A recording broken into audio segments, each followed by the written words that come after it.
Good morning. ಇಲ್ಲಿ ನೋಡಿ, ಇವತ್ತು ಸೆಪ್ಟೆಂಬರ್ 30. ಇವತ್ತಿನ ಹೆಡ್ಲೈನ್ಸ್ ಏನು ಅಂದರೆ, ಫಸ್ಟು ಗೋಲ್ಡ್ ಜಾಸ್ತಿ ಆಗೋದು ಬರ್ತಾರೆ. ಆಮೇಲೆ ಜಪಾನ್ನಲ್ಲಿ ಎಷ್ಟೋ ಬ್ಯಾಂಕ್ಗಳು ಮರ್ಜ್ ಆಗ್ತಾ ಇದೆ. ಭಾರತದಲ್ಲೂ ನೋಡ್ಬೋದು, ಇದು ಮರ್ಜ್ ಆಗಿದೆ ಬರ್ತಿದ್ದಾರೆ. ಬಾಕಿ ನಾನು ಇಂಪಾರ್ಟೆಂಟ್ ಏನು ಹೇಳ್ತಾ ಇದ್ದೀನಿ ಅಂತ ಹೇಳಿದ್ರೆ, ಕೊರಿಯಾ ಮತ್ತು ಚೈನಾ ಒಬ್ರಿಗೊಬ್ರು ಇನ್ನು ವೀಸಾ ಬಂದ್ ಮಾಡಿದರು, ಸ್ವಲ್ಪ ಸ್ಟಾರ್ಟ್ ಮಾಡಿದ್ದಾರೆ.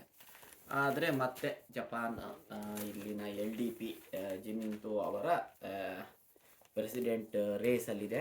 ಸೊ ಮತ್ತೆ ನೋಡಿ, ಇದು 3ನೇ ಪೇಜಲ್ಲಿ ಹೈಲೈಟ್ ಆಗಿರೋದೇನು ಅಂತ ಹೇಳಿದ್ರೆ, ಫಾರಿನರ್ಸ್ ಬಗ್ಗೆ ಬರೆದಿದ್ದಾರೆ, ಇಮಿಗ್ರೇಷನ್ ಬಗ್ಗೆನೇ. ಒಂದು ಇಲ್ಲಿ ಇಮಿಗ್ರೇಷನ್ ಬಗ್ಗೆ ಇವರು 5 ಜನದ್ದು ಏನು ಅಂತ ಬರೆದಿದ್ದಾರೆ ಪಾಲಿಸಿ. ಬಟ್ ರೈಟ್ ಸೈಡಲ್ಲಿ ಏನಿದೆ ಅಂತ ಹೇಳಿದ್ರೆ, ಕಂಪೇರ್ ಮಾಡಿದ್ದಾರೆ Germany, England, prawns, Korea, Japan.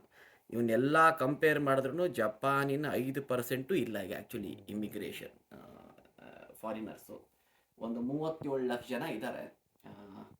So ಇವರಿಗೆ ಇನ್ನು comparatively, but Young population compare ಮಾಡಿದ್ರೆ ಆಲ್ಮೋಸ್ಟ್ 10% ಫಾರಿನರ್ಸ್ ಇದ್ದಾರಂತೆ.